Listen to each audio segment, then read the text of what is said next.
En famille ou entre amis, nous allons bientôt célébrer la fin de l'année. Si Noël et le jour de l'an offrent de merveilleux moments, l'inattention ou l'imprudence peuvent gâcher la fête.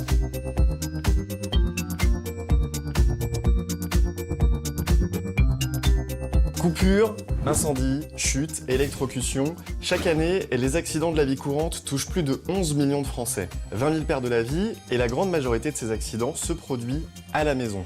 Si l'accident peut arriver à tout moment, la période des fêtes de fin d'année présente des risques spécifiques. Pourtant, en prenant des précautions très simples et en respectant quelques règles de prudence, nous pourrons passer de très belles fêtes. Muriel, bonjour. Bonjour. Vous êtes experte en prévention et vous allez nous aider à identifier les risques spécifiques des fêtes de fin d'année et surtout nous expliquer comment on peut éviter des accidents qui peuvent être très graves.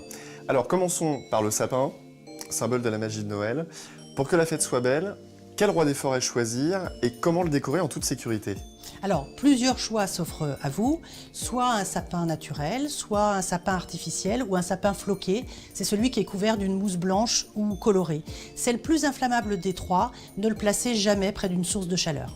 Et pour les guirlandes électriques? Alors soyez très vigilants si vous utilisez des guirlandes électriques. Assurez-vous que celle de l'année dernière est en bon état. Et puis si vous devez en racheter une, évitez les premiers prix. Choisissez un modèle qui est conçu pour l'intérieur et non pas pour l'extérieur. Et pour terminer, Muriel, qu'est-ce qu'on fait de son sapin après les fêtes? Alors après les fêtes, on va éviter de brûler son sapin dans la cheminée parce que ça va encrasser le conduit. On va plutôt le déposer en déchetterie. Si on a la chance de posséder un poêle ou une cheminée, il est tentant de faire une belle flambée. Alors, Muriel, déposons les chaussons au pied du sapin et allons faire un petit tour au coin du feu.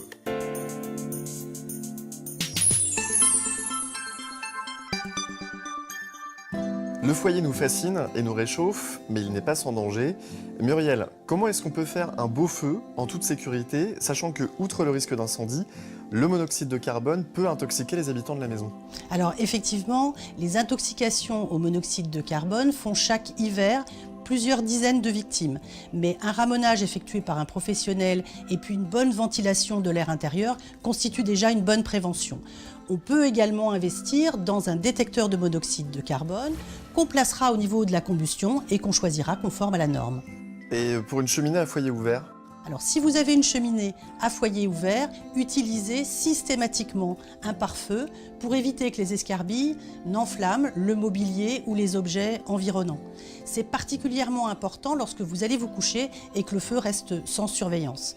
Et puis dernier petit conseil, éloignez les enfants du feu, ils sont toujours fascinés par les flammes. Vous pouvez également installer des barrières pour empêcher les plus petits de s'approcher du feu.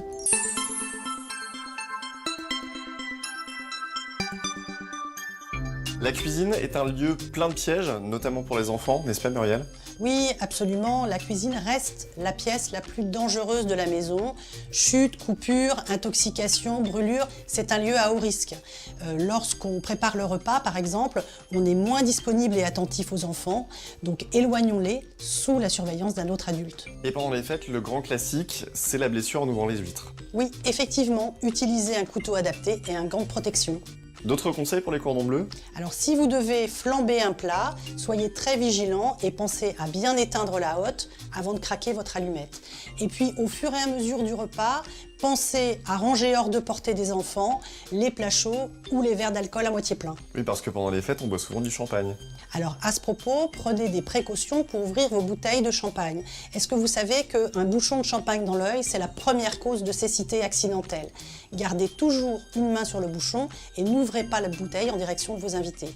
Et puis, sur la table basse, après l'apéritif, rangez les cacahuètes et les bouteilles d'alcool hors de portée des enfants.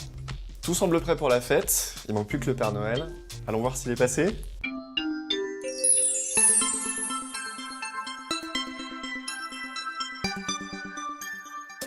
Muriel, avant que les enfants n'ouvrent leurs cadeaux, vous avez peut-être encore quelques conseils pour les Pères Noël et les Mères Noël de France?